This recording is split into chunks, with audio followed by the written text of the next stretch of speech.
It is happening, folks. We've been talking about it now for about 4 years, and it is rapidly accelerating.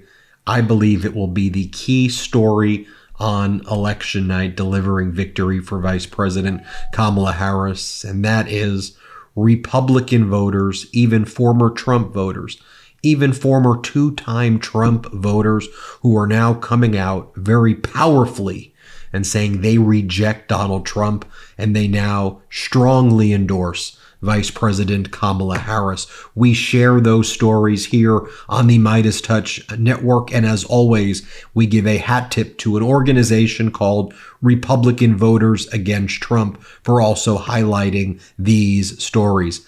I want you to take a look right now at former Republican Congress member Charlie Dent of the key swing state of Pennsylvania. He was in the 15th Congressional District. He's a classic Republican, a classic conservative. Here's what he just had to say on C-SPAN. Let's play it. I have policy disagreements with Kamala Harris, just as you do, sir.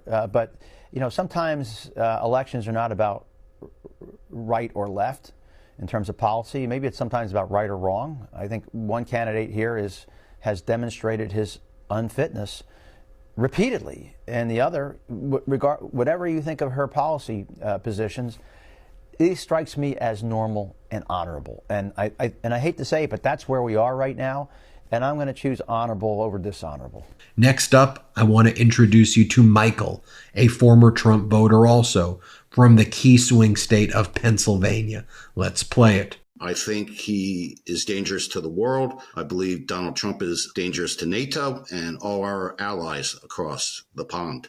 I'm Michael. I live in Pennsylvania, and I voted for Donald Trump in 2016. I believe Donald Trump is a complete narcissist. He prevents legislation to further his own campaign. He claims to be intelligent, yet speaks like a sixth grader. Total disdain for the military. Says he loves the military, but yet makes very bad comments about the military. The last thing is just how he treats women horribly. Donald Trump only talks about retribution. Anybody within either party that says anything negative to him, they're either an idiot, they're stupid, and makes no intelligent comments, just keeps going after people. I think he is dangerous to the world. I believe Donald Trump is dangerous to NATO and all our allies across the pond. I believe Harris brings new energy to the Democratic ticket. I liked her choice for vice president, the governor from Minnesota. I believe she is intelligent. She will do well for the country. Do I believe in everything she says? No, but I don't believe any politician 100%. But I think she's smart, intelligent, will reach across the aisle to get things done as president. Next up, I want to show you a former two-time Trump voter. Her name is Lori from the key swing state of Michigan. Watch what Lori says. You're sensing a pattern here, right, folks? Play the clip. Donald Trump seeks to skirt the laws, twist the laws, use the loopholes, and serve himself. That is all that he cares about. I'm Lori. I live in northern Michigan. I voted twice for Donald Trump and immediately regretted it on January 6th, 2021. I believe that the felony convictions and the additional charges against Donald Trump certainly should preclude him from running for such an office in our country. I think Donald Trump choosing J.D. Vance was kind of the last straw in a back that was already broken for me. And then to realize that this man has a connection to that Project 2025, which is absolutely horrendous and nothing but backward movement for our country. There's no way that we can have J.D. Vance sitting in the number 2 chair. When I look at the character differences between Donald Trump and Kamala Harris, there is no comparison other than they both have held high office and positions of power and authority. Donald Trump seeks to skirt the laws, twist the laws, use the loopholes, and serve himself. That is all that he cares about. Liking Kamala Harris, what's not to like? She fought her way to the position she's in. She surrounds herself with good people, happy people, joyous people, people who believe in fairness, people who believe in equality, people who believe in body autonomy. She just puts out there a belief that we can make our country more like the one I believe it should be. Next up is Larry. Larry's a Republican from Utah. Let me share with you Larry's story. Have you ever thought about how that Jan 6th anthem sounds to the 130 police officers who were beaten that day? How about to their families? I'm Larry from Utah. I am a Republican. I believe in the grand old party of Abraham Lincoln and Ronald Reagan, but I do not believe Donald Trump won the last election. I feel that if I vote for Donald Trump in this election and sign my ballot, is providing written evidence that I supported the actions of Donald Trump on January 6th. Donald Trump's dereliction of duty was beyond imagination. I, for one, cannot stand for that behavior. After all of Trump's mobsters were convicted and thrown in prison, he then called them patriots and hostages. And then it got worse. He recorded the Jan 6th anthem with them as a choir. Have you ever thought about how that Jan 6th anthem sounds to the 130 police officers who were beaten that day? How about to their families? I am voting for Kamala Harris and Tim Walz. I believe they exhibit humanity. I believe they're the type of leaders that can restore humanity to the United States. I encourage everyone to search deep within their hearts and ask themselves how they feel when they hear the Jan 6th anthem and vote Democratic this time. You know, I've been speaking with a lot of people, whether it's been in Utah and Arizona, from the Latter-day Saints, the LDS community as well, which used to be a reliable voting bloc for Republican presidential candidates. But I'm telling you, from what I'm hearing from lots of LDS voters, they know that Donald Trump is a despicable, corrupt, immoral human being, and they're not supporting him. And they know Vice President Kamala Harris is reaching out to be a president for all Americans. Anyway, I want to share with you this. Former Republican Senator Gordon Humphrey. Senator Humphrey, the stage is yours. It's one of the most important and consequential presidential campaigns in my lifetime. A critical moment in American history, and a moment that these two Republican Granite State leaders say is too important to not speak out. Dangerous to our safety, dangerous to peace, dangerous to democracy and freedom. Former Attorney General Tom Rath and former Senator Gordon Humphrey are talking about Donald Trump. I voted for Republicans for more than 50 years, and I can't vote for Trump. As a father, as a grandfather, as a veteran, as a former U.S. Senator. They say, simply put, the former president shouldn't be back in the White House and that they're putting their support behind Vice President Kamala Harris. There's something wrong with Donald Trump up here. I'm not a psychiatrist, but I've been around a few decades and I know something amiss when I see it. They say they worry about his relationships with dictators. The danger that Donald Trump poses to democracy are his frequent praises of dictators like Vladimir Putin. This is astonishing. And that they believe, in comparison, Harris will bring people together. I think this is an election that completely oversteps any partisan identification.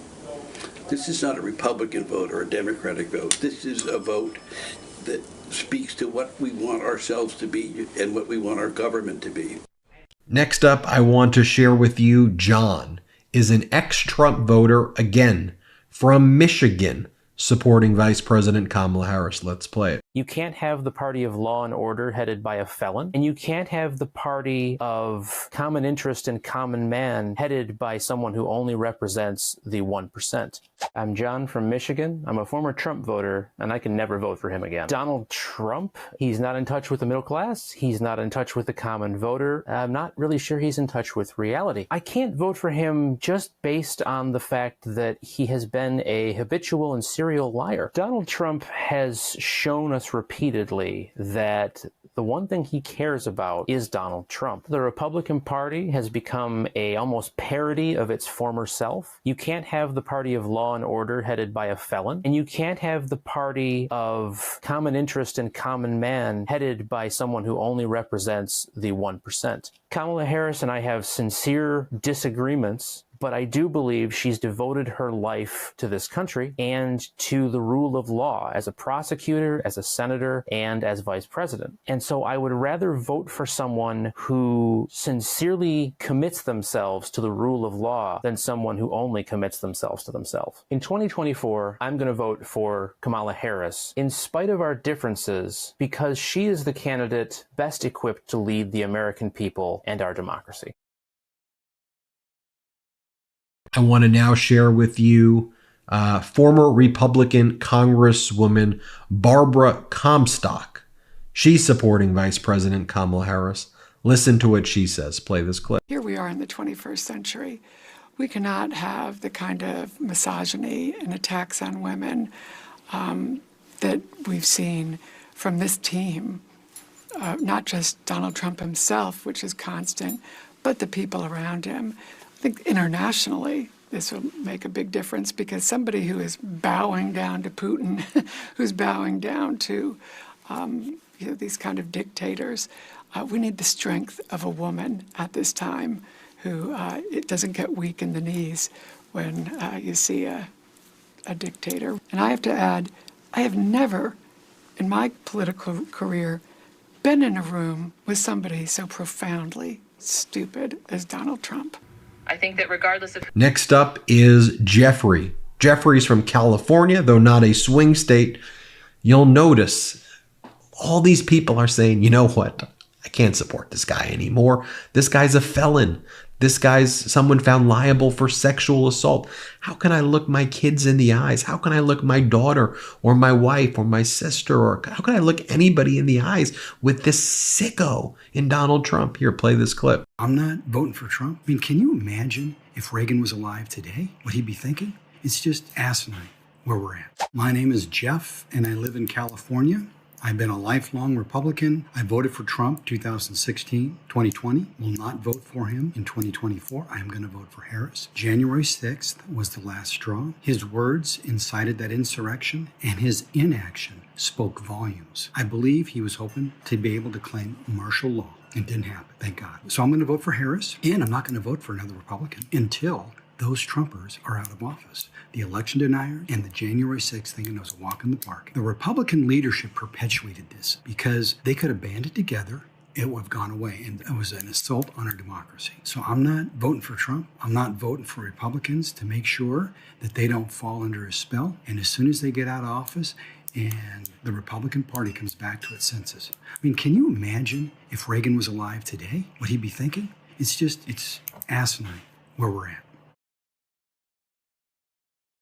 Next up, Joe from Michigan, a former Trump voter supporting Vice President Kamala Harris. Play this clip. My vision of what I want for our country is what it was back when I was a kid, where our leadership respected each other, even if they disagreed. Donald Trump is everything that I don't believe in. My name is Joe. I'm a Republican, and I'm from the state of Michigan. Previously, I have voted for Donald Trump. I can no longer support Donald Trump, and I will be voting for Kamala Harris. The things that concerned me about Donald Trump during his tenure as president were, one, his lack of leadership during COVID. Another issue is the selection of J.D. Vance. I think he decided that he needs somebody to run with him that's going to look up to him and build up his ego. I believe Donald thinks he knows everything about everything, and he just wants somebody that's going to just sit back there and be a parrot and parrot what he wants. And I think that's what he's got in JD. Another concern I have about Donald Trump is the Project 2025 plan. My big concern about a second Trump turn is that this country's in trouble. It started in 2016. It started with Donald dividing us. I think for the best interest of our country, we have to say Donald is gone from politics. In 2024, I will be voting for Kamala Harris. My vision of what I want for our country is what it was back when I was a kid, where our leadership respected each other, even if they disagreed. Donald Trump is everything that I don't believe in. And you know, folks, just even over the past 24 hours, just look at the chaos with Donald Trump. He's again attacking Pennsylvania, lying that there's fraud and cheating taking place in Pennsylvania. It's like, come on, such a loser mentality. Here he is also on Thursday. He sued CBS for $10 billion like a little whiny baby because he was too scared to be interviewed by CBS. And Vice President Kamala Harris was interviewed. He's like, they deceptively edited her interview, which they did not. And so he makes up a number and sues them in the Northern District of Texas so he can try to get in front of a favorable judge. I mean, come on, folks. Speaking of the Latter-day Saints community, the LDS voters out there, here's Republican former Senator Jeff Flake, again going on CNN about his support of Vice President Kamala Harris. Let's play it. And in 2017, in your Senate floor speech, when you said you were not seeking re-election, you cited flagrant disregard for truth or decency. That was one of your quotes, and it attacked a regular and casual undermining of our democratic norms. You said that's most important. Why is that most important? Why does that outweigh some of those other policies? Well, that's what it is to be a conservative. You want to conserve and preserve institutions of government. And one of our the fathers of the conservative movement is Edmund Burke, who said that, being a conservative is not just conservative principles, but being conservative in temperament. And you're right, the former president, through his actions and behavior and language, the crudeness and crassness have just demeaned politics.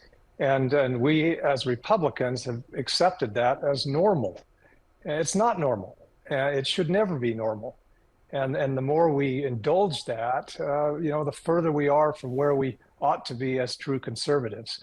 So I really take, Kamala Harris at her word when she says, and I know because I've served with her, that she'll reach across the aisle and she'll actually, for people that she doesn't agree with, she won't seek to jail them. She'll give them a seat at the table. That's what we need going forward.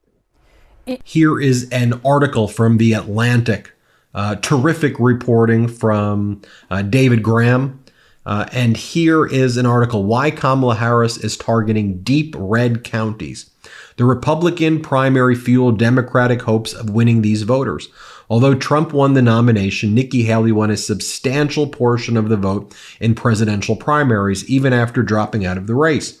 In North Carolina, she won nearly a quarter of the GOP primary vote, including 25.2% in Union County, 24.1% in Cabras County, 21.1% in Gaston County. If only a small portion of North Carolina Haley voters defect to Harris, it could swing the state.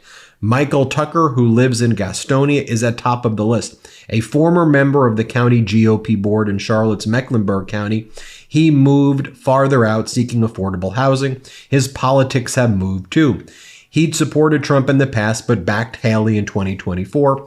Now he's the leader of Republicans for Harris. Quote, seeing his treatment of Nikki Haley, the treatment of those of us who voted for Nikki Haley, it really just sends a resounding message. You are not welcome in the Republican Party, he told me. There's a lot of Republican women who are appalled by the felonies, by the adultery, by the misogyny, by his lack of compassion towards women and men's issues.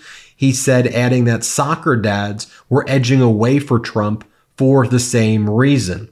Some polls suggest a wider pattern of what Tucker has seen up close. And by the way, I've seen that up close.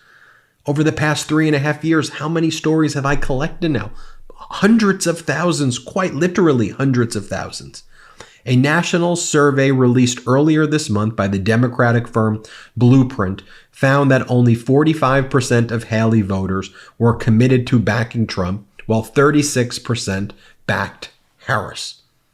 I'm also reflecting of just the behavior of this Trump campaign in the closing days. The top Trump surrogate holding a major fundraiser for Donald Trump at strip clubs in Las Vegas with flyers like this. You see Amber Rose and this other Trumper with legs open and boobs hanging out. And this is what they are doing, running or raising money for Donald Trump. You also got people like, what in the world is going on? What are we watching? I mean, if you want to do that in private life, this is a political campaign. She gave a speech at the Republican National Convention, and it says, we F Trump. The heck? We F with Trump. The with is small. Then you've got the Trump supporters out there wearing diapers. Now, like, is this what it means to be a Republican, wearing shirts that say, I support felons? I support insurrections? I'm wearing diapers?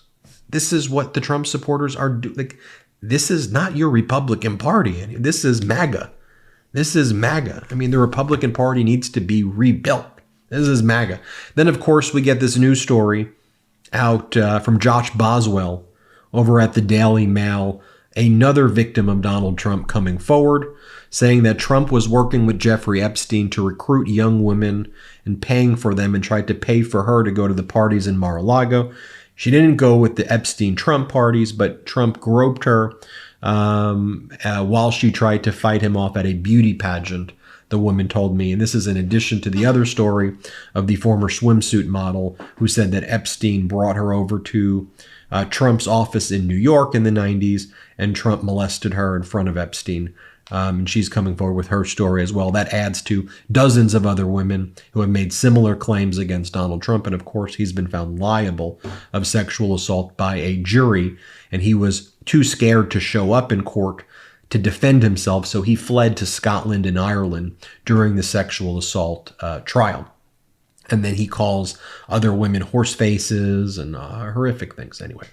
So you see for yourself. Share your stories below in the comments. I want to read your stories if they're similar to the videos, and I'll read them in a future video.